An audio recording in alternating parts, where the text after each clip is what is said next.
Okay. Hello, this is Bailey Lester, and I'm here with Nate Purkeypile, a former Bethesda world artist and now currently indie developer at what studio? Or you have a Now, studio name? yeah, my studio is Just Perky Games because it's just perky. Just Perky. I like it. All right. So first up, question of what was your role at Bethesda when you worked there? So I was a world artist and lighting artist for most of the time, starting back in like Fallout 3. So I did a lot of kits for dungeons and cities, like Little Lamplight, Diamond City, lit most of Skyrim and Fallout 4. I was also the lead artist on Fallout 76, which is basically art director, of like deciding what to do and building a whole map and running the art team and all of that. So I've done a whole bunch of different things because I was there for a very long time. And you said something about kits. Now, just for the uninitiated, what is a kit? The best way to think of it is like Legos that we give to level designers to build out the space. Like starting back in Oblivion, that was like big hallway chunks that they would just sort of put together. But that evolved over time to like individual walls and pillars that level designers could use to build a lot more varied spaces that they could form in their own way. But it's still sort of a system of art that you give people. Sometimes it's like 100 different pieces to build out whatever kind of space. It could be buildings, caves, whatever. I did lots of different versions of that over time. So a bit like, I guess, in what consumers term is like a level editor of like Super Mario Maker or Doom's level editor or things like that, or even actually Bethesda games themselves since they have the SDK kits out. Yeah, it's definitely that kind of thing. So some people have used various forms of this and worked a lot to try and make it not feel like a kit. Over time was one of my goals because initially I think that is the kind of thing you feel as a player, like, oh, these places all look the same. So it's what can we do for a level designer so it doesn't just snap together in a really straightforward way, but it's more sophisticated. It's more time consuming to build that way, but I think it's more interesting for the players. All right, and you said you started working with Bethesda with Fallout 3. Yeah, I started when Fallout 3 was a little bit into production, and all they had was like what they called the vertical slice for the game. So it was just like one tiny section was built. Yeah. So I was there for the rest of production. Okay, so you got in early on the ground floor, about when pre-production was about near finished. You'd probably say. Yeah. All right. How did you get the role at Bethesda? What did you have? What was your path to getting there, to getting the role? So I initially worked at a company called Terminal Reality, and they worked on games like Blood Rain and stuff. And like the games were not the best, but that studio had a lot of really, really talented people who ended up all across the industry, like Bungie and everywhere else. So I had a number of friends who ended up at Bethesda, and they tried to convince me to go there for years. And I did actually apply, but it took a while for them to get back to me. So I ended up going to Retro Studios first for like a year and a half, and then went to Bethesda after that, and then was there for 14 years after that. All right. So, what was your, I guess, before Bethesda? What was your time at Retro? Were you still doing the world design and artist stuff, or? Yeah, I was still a world artist and did a lot of lighting on Metroid Prime 3, but the way the art was built there was very, very different from a Bethesda game because every single room was handcrafted. Like you would get 1 month and you just get one room, and every single part of it was done by hand, and that kind of convinced me that that's a terrible way to make a game because it just takes forever. And then anytime design wants to change something, like it's all this just one piece, and then it takes forever to rework that. And tools are not great at handling like heavy scenes like that, especially 15, 16 years ago. Yeah. So that helped inform me a lot of how I thought about how to build games and what's a good way to spend your time. And that's like, at least with Bethesda, I find a very different philosophy for them. They have the modding tools out, they have the community involved, and the community is very involved in the stuff, and I think that has to do with like the design philosophy Bethesda has, which, as you said, is rather than handcrafting things, you could put a toy box together of assets and things and craft the things themselves, as well as you Yeah. probably edit some geometry and some things to match different things. Yeah, because then you're spending your time on what we call like hero pieces, where it's, like a sculpture in the middle of a room or something. It's like, oh, the player will really notice that that's different versus corner of a room. Like, nobody cares really if that's the same one. Like, corners in buildings are all built the same way. Like, you can reuse things. And so on Skyrim, did a lot of the world design? Did you design the dungeons, or like what did you exactly do in Skyrim, for example? So I built like all of the cave kits, like regular caves and ice caves, and then level designers would take those and build them out. But then also other ones like the castles that you see in the game. I built the exterior and interiors of that. So like the very first castles that you see in the start of the game and throughout all of it. And smaller ones like the Ratway, which is the sewer kit in the game, basically. And then, separate from all that, did most of the lighting in the game, 95% of it or something. All right. So on the lighting aspect, how did you like approach it with Skyrim?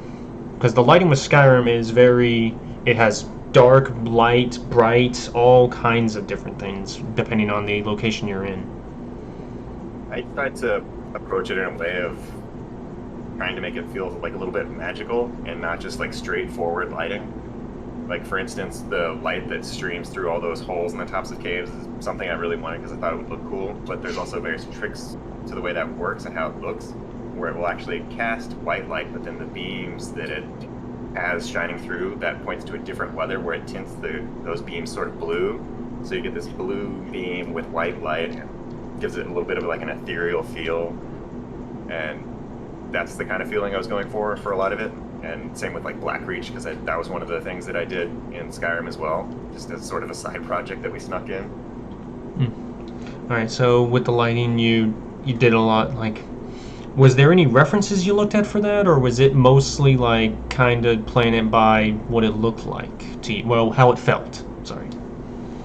Yeah, it was kind of just winging it, and it was also really technologically limiting at the time because the lighting system got overhauled later where we could put in a lot more lights. Starting in like Fallout 4, we could do hundreds of lights and bounce light by hand and have little candles everywhere. But really in Skyrim, you could only have a handful of lights in a room, even because anything it thought it was even touching with a light, you could only have like 4 or 5 things before it would just like start blacking out. So could almost never have shadow casters, and you could have very few lights in a room, so it was just almost what worked and what looked good enough with just a few light sources. All right, and that's an interesting point you brought up of like the technical limitations of the actual games themselves. So you went from Fallout 3 all the way to Skyrim, then you went all the way to like we're now at Starfield with the most up-to-date versions of that. And what would the big differences you would say in like your job from Fallout 3 to when Fallout 76, for example, came out? I think the lighting is definitely the big one, because 76 we completely overhauled the lighting again from 4. So in Fallout 4 I mentioned I had to bounce the light by hand, so if you had sunlight come through a window and then hit the ground and bounce around, all that bounce light was just me copying a bunch of lights around, which is, if you watch talks, they're like, this is a terrible way to do it, don't do it, because you're going to have to put thousands and thousands and thousands of lights around the game, and it's all manual and kind of incorrect, because then they're in the wrong spots also. So in 76, it figures that out by hand, or like automatically. So you shine that light, it will just propagate around, and then every single reflection is also correct in all the rooms. Whereas if you go back to Fallout 4 and you look at like a shiny robot or something, you'll always see the same street in Concord, even though you're like deep in a cave. It doesn't even know that. It's just like, just put this reflection on it. It's fine. And that's one of the interesting things I find with technology as we are actually going on, because right now we actually have NVIDIA and AMD with the NVIDIA has RTX, and then AMD has another version of ray tracing. And do you find that is actually going to be making lighting easier for you for people from the next games on? Yeah, I think so. Things like ray tracing and Lumen and Unreal 5 are just better ways of doing that don't require any form of baking, because a lot of the other kinds of ray tracing or lighting solutions that don't rely on that, you have to process your scene so that it's able to either figure that out and have it static, like light maps, or there's other things like light propagation volumes and other things where it sort of knows how to bounce the light. But then if you change your level or anything, you still have to update it and bake it, which can be a really time-consuming process. Like when we started that on 76, the first bakes of the game, which is, not exactly a small game, it's like 4 times the size of Fallout 4, and it took I think 2 months for that whole big process to finish the first time. They got it down to like 2 days eventually, but it's nice to not have that step and to just whatever is in the scene, that is how the light will propagate.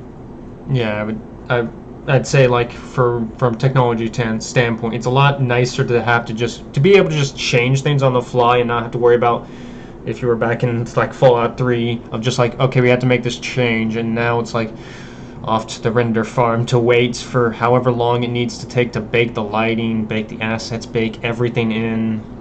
It's a lot of like just waiting.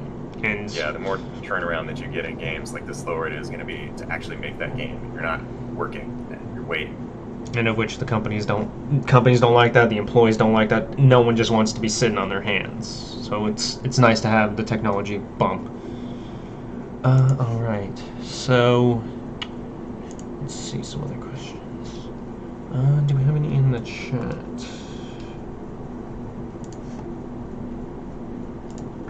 We do not. All right. Sorry on this. Let's see. Nothing in the chat. Okay. I guess let's continue on the lighting. For Fallout 76, it was a lot easier and a lot nicer. What was like for lighting? What is the most challenging aspect of it for you? Weather is the one that definitely gets the most eyes and iteration because it's a really complicated problem. Because if your lighting's like the inside of a building, you can just be like, this is how I want it to look. I put my light here and this one here, done. It's fine. Like you can do those really, really fast eventually. But lighting in an exterior with dynamic weather and time of day specifically, it's a really tough balance of like having that look nice all the time, but also be really visible. Because there's always this argument of like, oh, nighttime should be darker, but then as soon as you do that, you get a bunch of people complaining they can't see. Or what if the sun goes behind a hill? You have to take so many factors into consideration that make that just like 200 times more work than any dungeon. Yeah, and also like with things like Point Lookout or Far Harbor, you have the lighting being changed to be more spooky and more like atmospheric. So you got to keep those in mind as well, like what the tone of the environment is supposed to be. And I imagine like for Far Harbor, it was very difficult. Did you do the lighting on Far Harbor? I was not really that involved in, besides like a little bit of lighting help, but I was mostly, already on 76 at that point, since I was figuring out what we want to do for that whole game. All right. Other questions? But Point Lookout, on the other hand, that one was me, and I was like lead artist on that one. That was my first gig as lead artist. Oh, it was first. What was the difference from going from a world artist to a lead artist then, for the Point Lookout gig? So it's definitely a lot less time making art, which is probably kind of obvious. A lot more meetings and discussing with people what sort of the intention is with things and keeping the big picture in mind. And also finding that nice balance of directing them towards the right thing, but not being too hands-on to shackle everyone in. Because in my opinion, one of the best parts of Bethesda games is how everyone working on it is sort of expressing themselves and making their own part of the game what they think is cool. And it's not just this top-down thing. So there's a fine balance there. And you spoke on that of everyone's working on their own little thing, and that with all the Bethesda games, you have little dungeons, little areas that tell their own tiny stories of their own. With that, is it kind of difficult sometimes to keep a cohesive idea as an art director with that, like story-wise or quest-wise? I think as long as you're setting that for our like framework for people to fit within, it's generally not that big of a problem, especially when it comes to something like Fallout, where you can get away with almost anything, and as long as people aren't doing something kind of weird that you'd have to go to HR about or something, most people can do stuff that they think is interesting and cool, and we've very rarely had to be like, oh no, don't do that, that doesn't fit. It's more of like quality in the overall direction. So speaking on things that fit and don't fit, this is one that I actually I'm getting a feeling you might even know, the Dunwich legacies for Fallout 3, 4, and even 76 of did you have a hand in that anyway of like doing I lighting definitely did. Yeah, because that was me and Joel Burgess, who was like the other lead on Point Lookout. We were both heavily involved in that. I did like the sculpture at the bottom of the Dunwich borders. Me and Joel both wanted to make that a bigger thing and into Point Lookout, and I snuck some various things into 76 related to that, like a giant creature that I made one day and just kind of put in the game. And that was how I would say that is very Lovecraft inspired. Would you probably say that the Dunwich stuff is? In fact, even the name. Yeah, it's not exactly subtle with the full Dunwich thing. And yeah, with Fallout, I find you actually can get a little bit more away with it. You have things like the Dunwich, you have aliens, you have Frank the Tree from like Fallout, the older Fallouts, and even Fallout 3. With that, like, you talked about how far you can push it. What are some things that you guys tried, but like went, this doesn't fit the world, or? Yeah, I think it's once you start crossing that line to becoming actually magical, because there was like a mutant in, I think, Fallout 4 or something, where initially like, she could create fire from her hands or something, and it was decided, maybe that's too far, and make it just a flamethrower instead, so that got changed. So it's definitely when it crosses like that supernatural line. But even that's like a little fuzzy. Like you can have it a little spooky. Don't just go full on. Yeah, full on wizards and stuff. And that's probably an interesting thing, because there's Fallout, which is heavy sci-fi and heavy like futuristic, and then there's the other side of now Elder Scrolls, which is fantasy and all kinds of medieval and Tolkien-esque designs. So it's got to be. For both, you can get away with a lot, because the joke was always on Fallout. What's the justification? Science. And then in Skyrim, it's like, well, why are they able to do this other thing? Magic. It's the same thing. And then with like another justification with Fallout was radiation. It doesn't kill you. It just takes your skin off and makes you immune to radiation. Okay. Yeah, super strong. That's how it works. Don't worry about Science. Science in some way. All right. So let's see on that. With the differences on that, like, would you say it was difficult since you went to lead artist with Point Lookout, and then after Skyrim, were you a lead artist then? No, for the DLCs on Fallout 3, that was just like a sort of a temporary thing of being the lead artist on Point Lookout in the pit, and then after that on Fallout 4, I was just the lead. I wasn't lead artist, I was just like the second artist on the team, so I was there sort of on the ground floor. And I guess you could say I was lead lighting artist because I was pretty much the only one doing it, besides one other person who was doing it a little bit. So it was like 95% of the lighting was me, and I would also have to like work with the programmers on updating that system. And so with it being temporary, did you like being a lead artist, or did you like once the temporary gig was done that you went back to actually kind of doing things on the ground floor and kind of not delegating? Or did you like the delegating more? I do like to do both, but it is nice to actually get to do the art and stuff. So I did more art on Point Lookout than I did on 76, I would say. Because 76, like, the art team was a lot bigger, and it was also distributed at that point. So some of the team was in Austin, and some of it was in Rockville. And with 6 outsourcing studios, like, it definitely grew over time. So then at that point, it's 20 to 25 meetings a week. You definitely don't do that much work. And did you have any production time during COVID, for example? Yeah.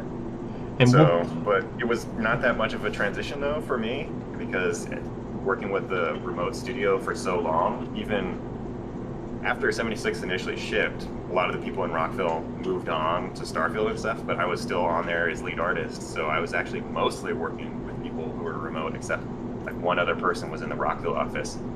So it made very little difference to me. So didn't have that bad a time transitioning from like being in office to actually just talking to people on little Zoom meetings and sessions and things like that. Yeah, because all my meetings were already video conferencing anyways. I would go into the office and then just have meetings with people in Texas. Did you miss it at all, or are you fine with it?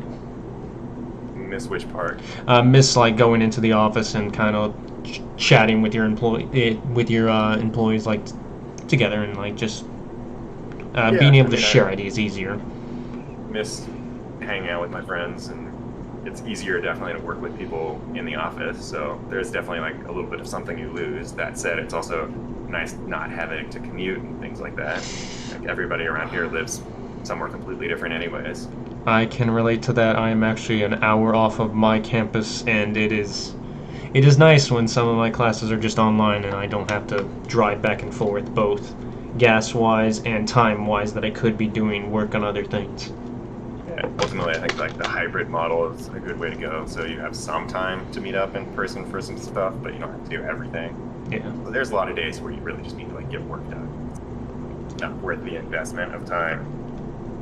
Any questions in chat still? Let's go CGT.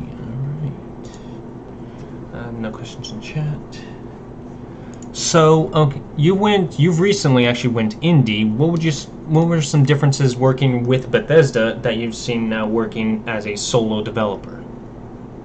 Well, I definitely have a lot less meetings, that's for sure, since it's just me, and I'll correct that, I do have a composer, so there's one other person I have to talk to, but really that's almost no time commitment compared to what it was working on a giant team, because Starfield, on the other hand, was even bigger, so that's like 400 people or something. So there was a lot of time spent just communicating. So now I really get to spend all my time focusing on just making the game interesting and fun, and I get to do a lot of different things, which I think is interesting. Obviously, probably not for everyone who just want to focus on character art or world art or something, but I'll be jumping back and forth between production and art and design and making systems working, and I'm doing it all on Blueprint, so I have to make the whole game, even the audio. I'm doing that stuff. I think it's really interesting having all the different challenges. Yeah, that's an interesting thing there. When I've read a lot of stuff of like developers going solo, or they create a team and go solo like with the team. It's the difference of like once they start to do it, it's like they start to realize all the things that they didn't have to do, they now have to do, and it's the nice balance of like trying to find what you were good at as well as like just getting everything done. Like, so with yours was world artist and lighting. Would you say those skills were able to translate real well to like all the other parts that you would have to do for the game?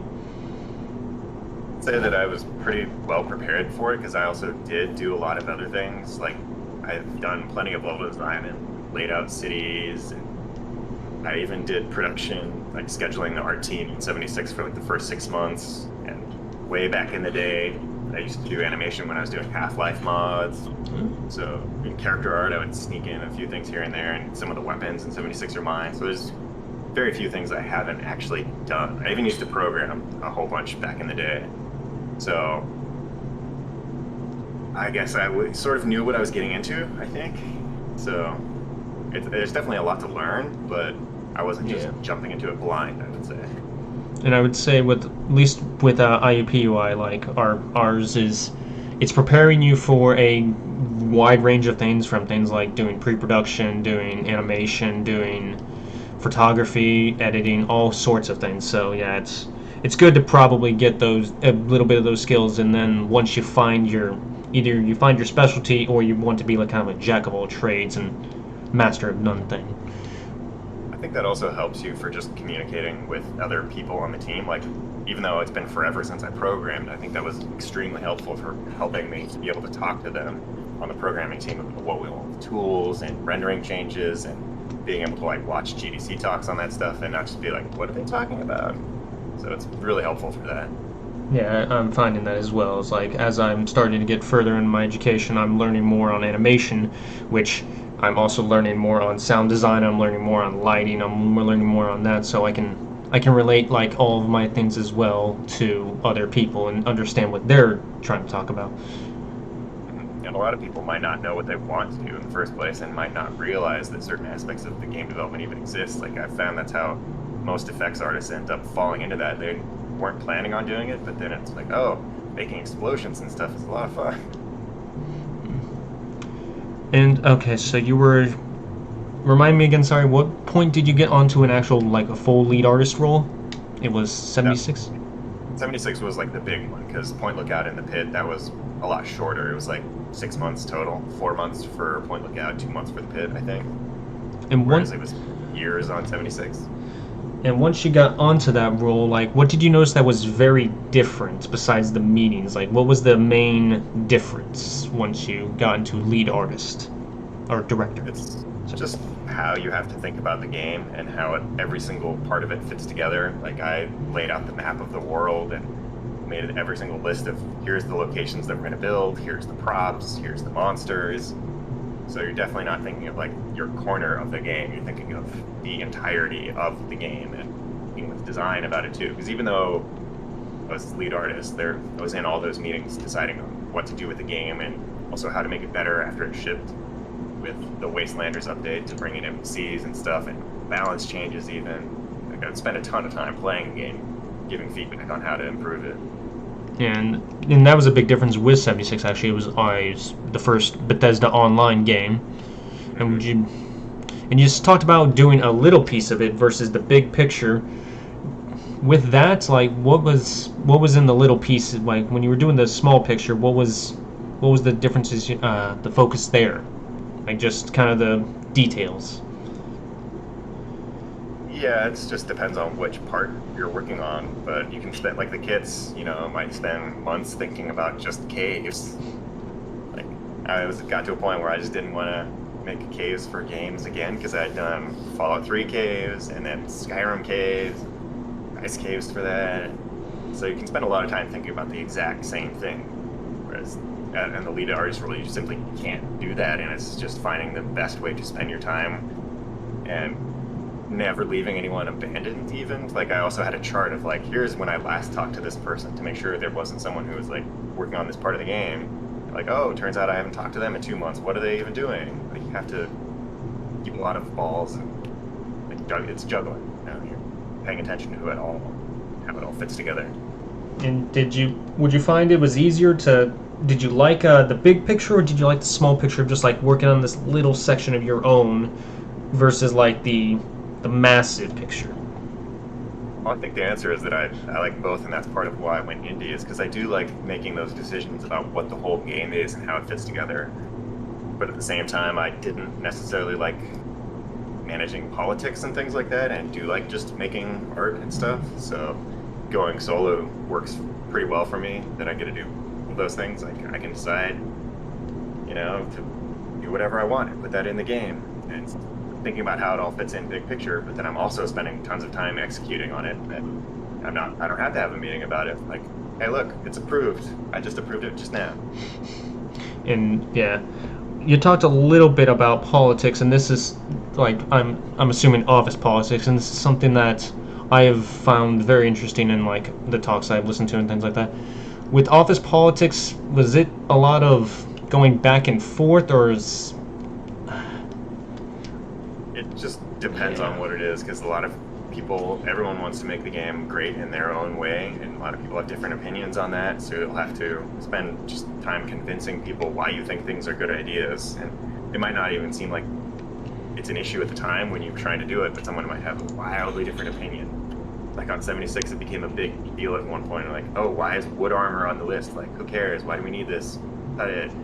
And then you have to be like, well, here's the reasons why, and you have to just justify these things.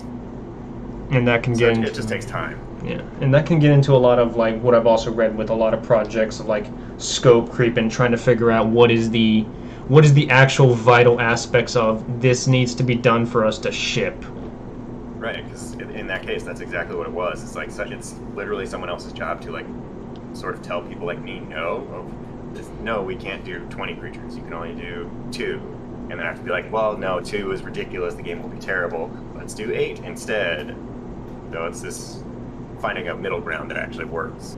Yeah, it's a lot of like negotiating back and forth until like, and then there's always just deadlines. You gotta realize that, and then gotta ship at some point. Can't be like Valve, for example, and just kind of be like, hey, cancel it, it's fine. We'll put it on another time.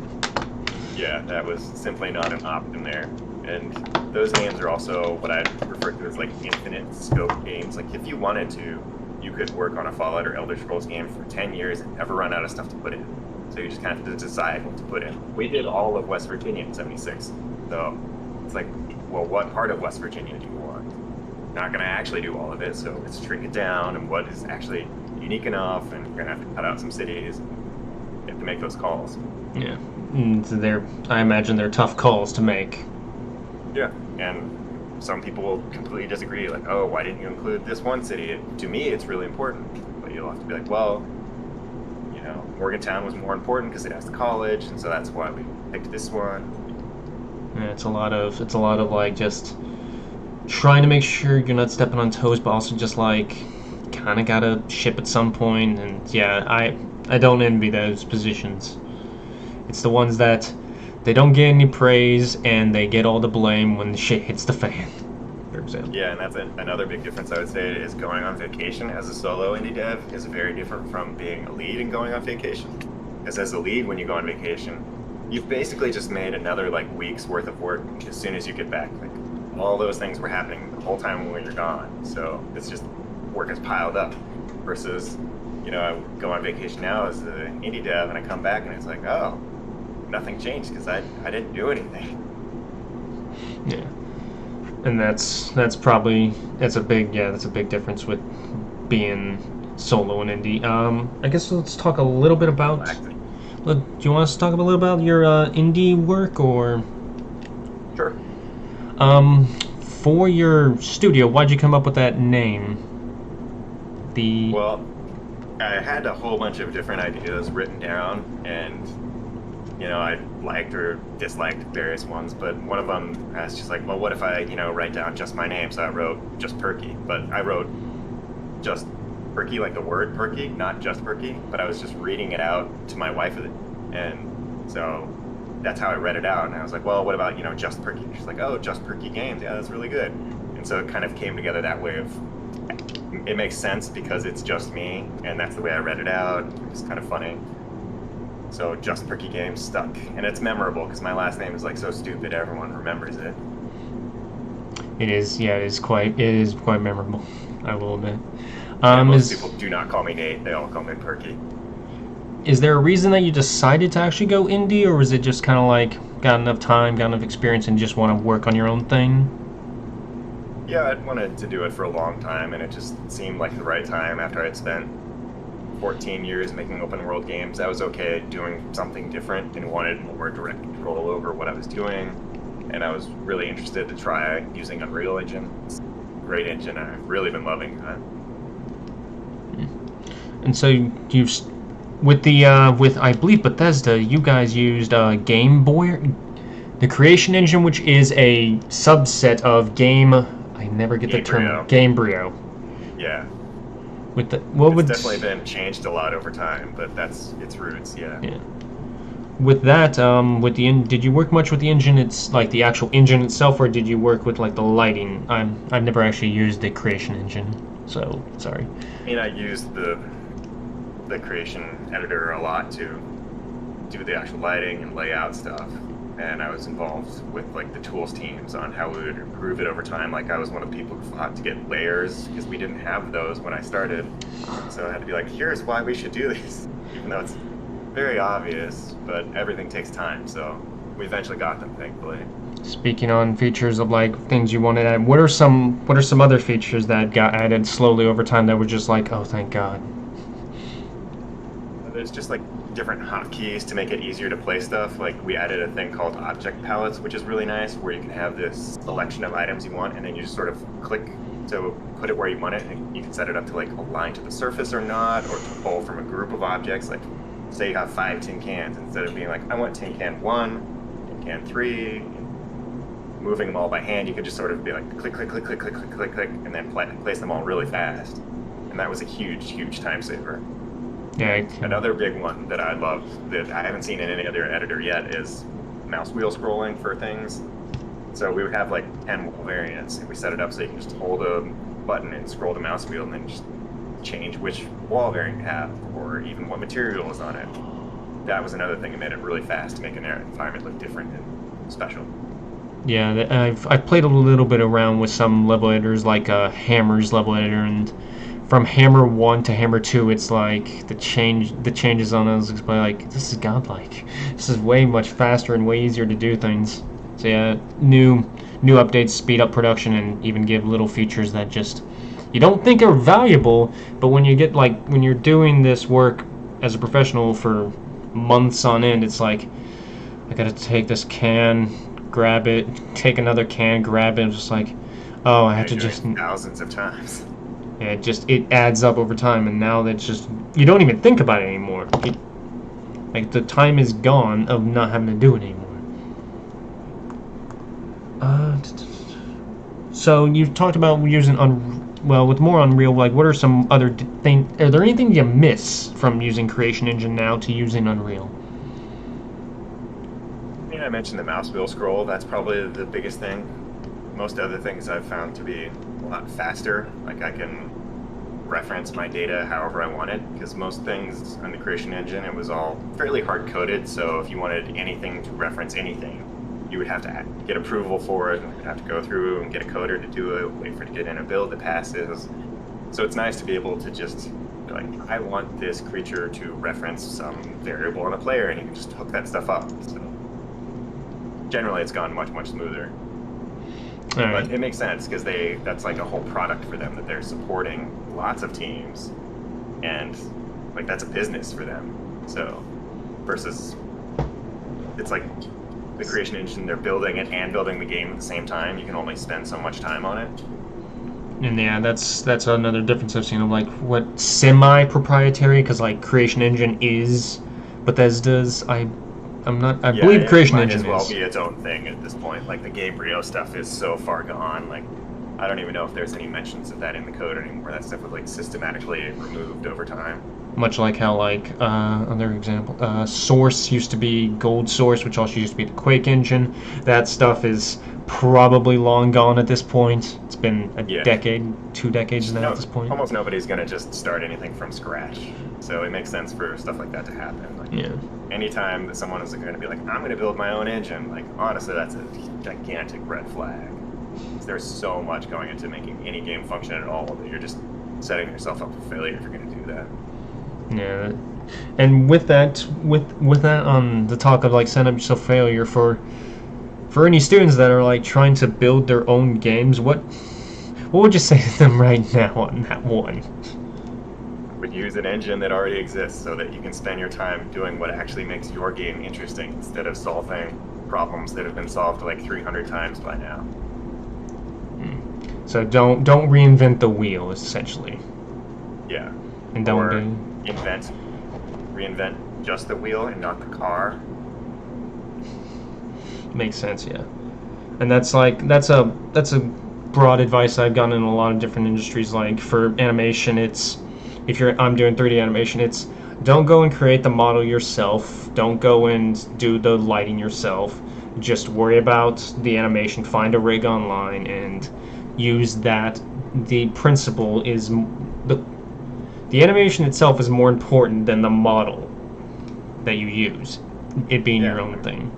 That's another reason I went with Unreal, is because they have the whole like Megascans library, so I don't have to spend like 6 months on my indie game making rocks. You know how many people have made rocks in games by now? You know how many people have made like, toilets, all these other things? Like, nobody cares about that stuff. Like, when you go and watch a movie, are you like, oh, I hope they made all of these forks for this movie by hand? Like, no, that's absurd. But frankly, in games, that's what happens most of the time. And I think it's a huge waste of time. No one cares. You can spend all your time on what makes your game special instead. And that's an interesting thing like that with what the games do. Yeah, they have an asset library, I imagine, but they also just kind of continually remake the same thing over and over again. Like, I believe there is a joke on the internet of time to cardboard box, of like how long you get in the game until you see a cardboard box. Yeah, all the way back to that Old Man Murray article. Yeah, that's definitely a thing. And I think it made more sense earlier on in games too, when like things looked more different over time, and there's like these bigger technological leaps. But as you've gotten things more sophisticated, and there's things like PBR where everybody should be authoring their textures more or less the same way, like you have a much more level starting plane, and you can stylize it from there and take that stuff. But you don't need to do it all again. Yeah, it's a lot of just like doing the same thing over and over again, and which with with Bethesda did you do that a whole lot, or did you guys kind of just have a library of like, once this rock is made, this is the rock that is also in Skyrim and also in Fallout 4? Did you have to remake the rock over and over? We're remaking the rocks and stuff. I think the biggest change for when that didn't happen was Fallout 4 to 76, but Fallout 3 to Fallout 4, everything was redone. So yeah, they remade the toilets and everything, remade the rocks. There was maybe a couple of Skyrim things that we took and brought forward. Like I think we took the pine trees from Skyrim and brought them into 76, but that's actually what let us build a lot more in 76, is we weren't doing that. So there was this much broader base to build from. So then we could spend all this time doing, like, there's the Palace of Gold, and there's a giant teapot, and all these other things that you just wouldn't have had time for. And there's tons of creatures in the game that way, because we also had a big body of creatures with like all the DLCs and Fallout 4. So then we were able to do things like the Flatwood Monster and the Mothman that are really, really rare. Whereas if we weren't doing that, it would be really hard to justify to someone to be like, oh, you might only see this thing once in like 20, 40 hours. They'd be like, no, that's a total waste of time then, and cut it. Versus we could do that and then make sure it's actually special that way and justifiable. And, you know, Mothman is like one of the most talked about creatures in the whole game. Yeah. And that's an interesting point you made of just like, if you had to keep on, because there's only so much time in the day, only so much money, only so much time until you need to ship. And if you're focusing on just rebuilding the car, essentially, it's going to be like, okay, we built the car. We don't have the improved engine, we don't have the improved wheels, we don't have the improved windshield or whatever. We just have the car built down together. The road, but it's not great. Yeah, and that's an interesting thing. I'm just like, you don't have to. If you can just use your assets again in little ways and rework them, then you can make new assets that'll be even better or more interesting, and even justify, like, because you would have a hard time justifying a monster that's only seen maybe once every 20 hours, unless you can like make it a special boss event and only like in a story game, like say The Last of Us, with like a monster fight of just like, that's the linear aspect. Yeah, that's a lot easier to justify, because you can be like, well, players will see this, whereas Mothman, it's like, they might not.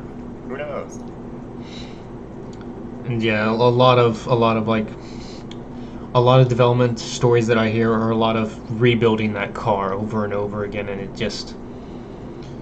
it leads to a thing of like, I find like, just, you're not getting the interesting car often. It's rare that you get the interesting car, and when you do get the interesting car, it's an interesting ass car. Yeah, and I think it's less fun for developers too. Like, if you see the face of a developer making the 5,000th like video game toilet, you're like, so what are you working on? They're like, the toilet. Yeah, it's gotta be. It's better for everyone. It's cost effective. But now, I guess on that we have Fallout 76 did come under a lot of scrutiny on that, of like reusing assets. For that, with this one's gonna be hard because I don't. Yeah.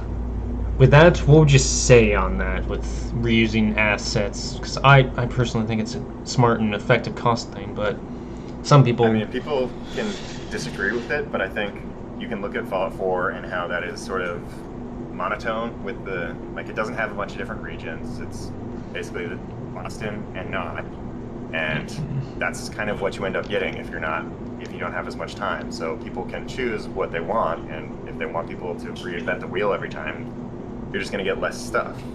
And sometimes it makes sense to be doing that, and sometimes it doesn't. And I don't think it would have made any sense when the technology is that different between Fallout 4 and 76 to do it all again. Like, leap from Fallout 3 to Fallout 4, it was more justifiable, but I don't think it was that different with 76, like the technology. Yeah. They're close enough. Aesthetically, they had a lot of similar goals.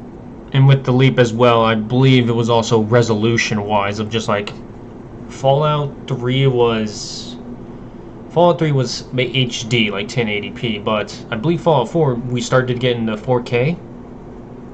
I mean, if you could have a PC that would run it, yeah. But there was also a whole game in between there, like Skyrim. Yes. Whereas Fallout 4 to 76, it was like the next game.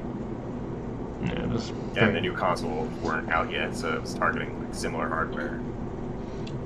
Now, with the actually on the consoles, with that, would you say it was challenging to try and make sure, like, with the when you were doing the art, how much were you keeping in mind on the consoles of like what they could actually run at the current times with that?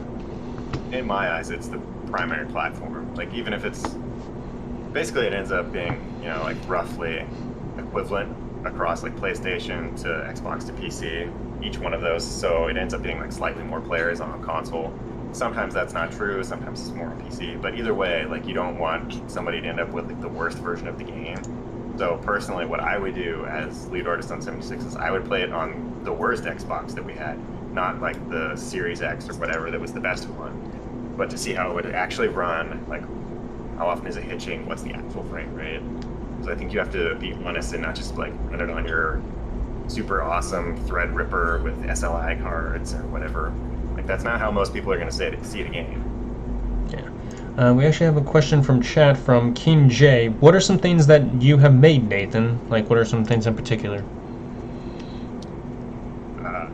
There's like Diamond City in Fallout 4 is one that a lot of people have seen. Little Lamplight did that. Blackreach, Skyrim, Ratway. I did the whole Crash Space Station in Fallout 76 and turning that into a city. There's a lot of different stuff.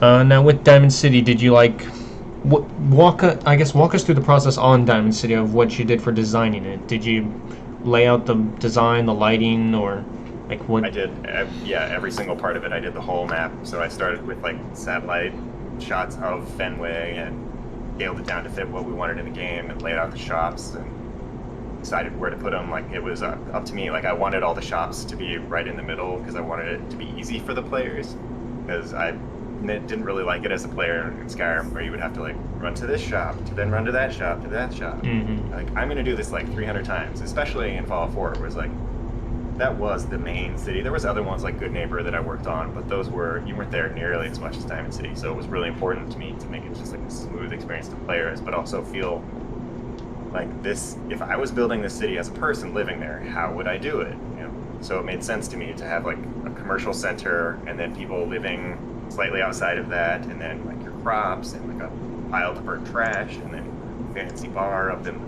the seats. So that's part of how I like to think of it, is just if I was there building it, what would I do? What are all the different parts of a functioning city? Yeah, and that's an interesting that I've found with like level design and like art design in general, is like it's shifted a lot more from like the fantastical elements into like the utility elements of like, if this actually existed, what would people be wanting this? They don't, like, someone wouldn't want to walk 5 miles to get gas. Right? Yeah. You're like, this is what I expect, so it makes sense to me. It's easier for you to find, it's easier to lay out. And so a lot of it is thinking from the player's perspective. So, yeah, it's interesting. It's interesting to see. So, with Diamond City, you also did Little Lamplight. With that, walk us a little bit through on that, if you can. That one, it was definitely less utilitarian, since that one is built by children. So it's kind of like, what would I do if I was in a cave building an awesome fort? So it's all these like suspended forts. Like, maybe that's not super practical, or definitely there's safety issues there, but it's kind of like a treehouse but in a cave, and so that was really fun to build. Yeah, it was a lot much more different, like a mindset of like, if children were trying to build an actual town, probably wouldn't do it very well. Yeah, like their construction's terrible. Like, line up your boards, man, come on. Versus like with Diamond City, of it being the hub of Fallout 4, I would argue, and like major characters are there, major story elements happen there, it's all major there. So yeah, it's a lot more a lot more professional, and it also built already. They just reused the stadium. Might not be the best materials, but they're definitely better at building actual structures. Yeah, it's also repurposing like just what's already there, rather than trying to build it again, which is an interesting thing I actually noticed with Fallout. Is there are structures that are just pre-built and people reuse them, and then there's structures that just we build them and you can tell. Yeah, it's a fun way to build art too, where you can get all those tiny little pieces and build new stuff out of it. Like Diamond City, I had a whole kit of just various sheet metal, and I would build the spaces out of that by just moving around the different sheet metal and like posts here, and you can build whatever new. It's almost like you're building that thing for real, which is pretty fun. We got another question. What are some things that inspire designs? Famous cities or ones that could possibly never exist? It depends on what it is. Like Blackreach is one where I can point to diving as a big inspiration, because that space is supposed to sort of feel like an ocean. Like the giant mushrooms kind of look like jellyfish, and it's a really heavy atmosphere with lots of particles floating around. Yeah. So it just depends on what I'm working on for where the inspiration comes. Like sometimes it's from real life, other cases could be a movie, or just me scrolling through Google Images for hours, all over the place. And so with that, like, when you're designing these ideas, like, do you get told, like, you're going to be doing this state, you're going to be doing, like, Diamond City, or did you guys have a name for that ahead before? Like, yeah, how we had did a you name get for that one. And in that case, there was some concept art and stuff, but it ends up diverging a lot because, like, our concept art team was never huge, so there wasn't that much time for doing more concepts. So as we would build it, like, well, that's not how the art looks for the game, or that picture isn't actually how the city is laid out, so it ends up being pretty different. Or in other cases, like, there is no concept art at all, and you just have to kind of wing it. And so with that, it was like you were put onto it after the concept art was done, and then told you're doing Diamond City, and as well as, like, I imagine with, like, you got the concept art for Little Lamplight, and we're told you're doing that. Yeah, and that one was especially vague. It's like a few lights in a cave, so that one definitely diverges a lot. But then others are probably a lot closer. Like if you look at Paradise Falls and Fallout 3, that's definitely, I think, closer to the initial concept art. Even some of the layout was inspired by that. We got another question from the chat. This is from Captain Carrot.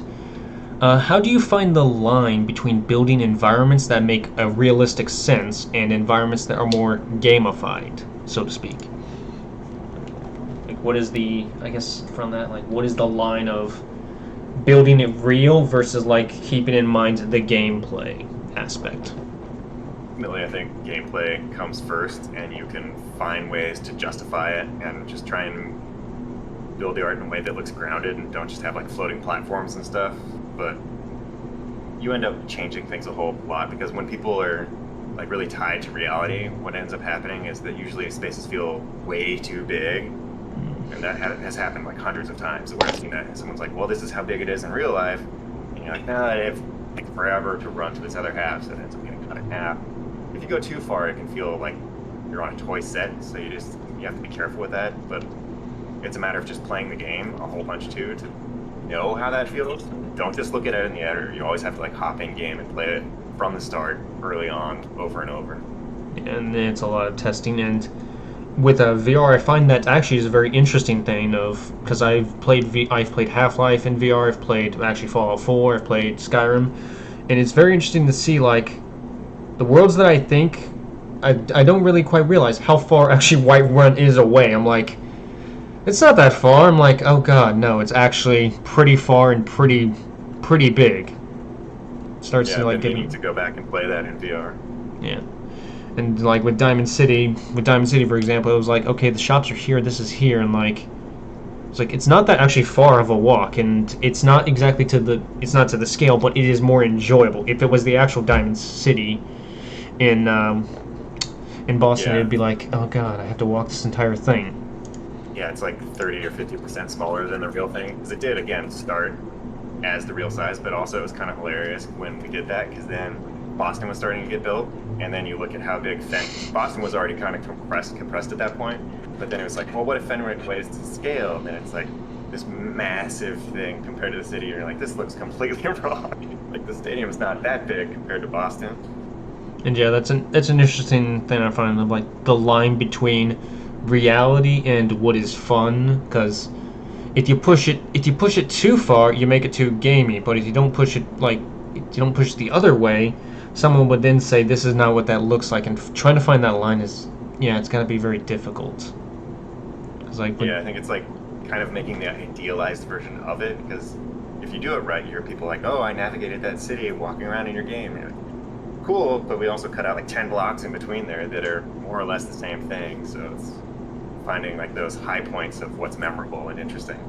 Yeah, and there's a big difference of like when with Fallout it's more fantasy and like, well, not fantasy, it's more sci-fi and like it's scaled down. But in other things like say the Division or like Spider-Man's games, you're in New York and you're able to even navigate in New York, but then it's not as special. I would like kind of argue. It's reality. It's not as much special feeling. Yeah, and personally, I think that works better when you're Spider-Man zooming really fast past it. Yeah. But it just depends on what their goals are too. So someone making like a military sim, like maybe the players of that are going to care a lot more if they cut out 10 of those blocks. All right, we have another question from King J again. Do you guys try to add mechanics you guys like from other games you play to projects you are working on? So, like, did you add anything in particular, like when you were working on Fallout 4 from a game you were playing at the current time, or your team was playing, or is that just at the point of scope creep problems? Yeah, I feel like we usually try and avoid that. It would probably be more common for us to look at things technologically and be like, hey, this is how they did it in another game, let's try that. But I feel like the game design was fairly independent of other things, especially early on. I feel like it was sort of leading the charge on like what open world games could be, and there wasn't that much that was like it, because other open world games were sort of a very different philosophy on how they were built. Like a GTA game is nothing really like a Skyrim or Fallout. Yeah, it's a lot more of a sandbox element of like just chaos. Yeah, which I get why they avoid. You know, in Witcher, like the people are sort of rooted to their spot, doing their thing. It doesn't break nearly as often, but building a world is part of what I think makes those games interesting. So I think that's a cool way to build it. Yeah. How do the devs of like or your employees or coworkers feel about mods for their games? Like, because Bethesda has tons of mods. Yeah, I think everyone is super into it because it's really good for the health of the project long term, and it forces you to be better with your tools over time. And a lot of people like me used to make mods back in the day. Like, you know, I mentioned I did Half-Life mods a lot back, way back around like 2000 or something. So people have that history and know that it's a good way to support the game, and also to have people who then come into the studio. There's not as much of a ramp up because they can be like, oh, I've been making Skyrim mods for 5 years, so I am not totally confused by everything you're doing with your tools. Yeah, it's very healthy because like even other stories, like lots of Bethesda employees I've heard get hired because they worked on mods for previous games, as well as like Valve employees got hired because they worked on Valve products and did mods for them. So it's a very interesting thing, but it's a thing I find like the industry is kind of leaning away. We're not getting as many like mod tools and things. We recently actually got I believe 343 released the modding tools for Halo 2 and 3 finally. But yeah, like we haven't gotten much. It's hard to convince people who are higher up, like kind of suit types, that it's worth it, because they'll be like, well, how does that get us profit? It's understandable because games are basically always on fire, so you kind of have to be like, no, look, this really is important long term. And I think it was just always sort of built into how those games operated, so it's easier to justify. But everybody else, you know, like they're just trying to ship their games, and it can be harder. And they might also wonder, like, is it really going to be worth it? Like, do we think that many people are going to make mods for our game? We don't know. And there's also lots of legal issues you might have to clear for, like, if your exporters even work, can you put those out? Like, I don't think they ever actually put out model exporters for Skyrim and stuff. People just sort of reverse engineered that stuff because of, like, Gamebryo licenses back in the day. We couldn't do that, I think. And there was also, like, I can't imagine, like, how much work you guys had to do to get actually mods on console. That was a big deal. I remember at E3. That's a whole other hurdle to cover. Yeah. All right, so I believe we're about wrapped up now, but we got one last question from King J. what kind of portfolio would someone want to be able to get into your job at the start, like world artist? I think just the best way to have a good portfolio is to make an actual game too, to show that you're not just making a portfolio piece, because that's a mistake I see people make in a lot of cases where they're just focused on what looks pretty instead of showing like what's practical, and they can make something that actually ships and runs and fits within memory constraints. Also, if they know how to work with a team, like that shows that off really well as well. If people have something they can really play. So I think it's the best way to show off stuff, but also the best way to learn. All right. Well, I think we're about wrapped up. So thank you for your time, Nate. Where can people find you? You can find me at justpurkeygames.com or on Twitter at Purkeypile. All right. Thank you very much for your time, Nate. No problem. See you later. Yep. See you.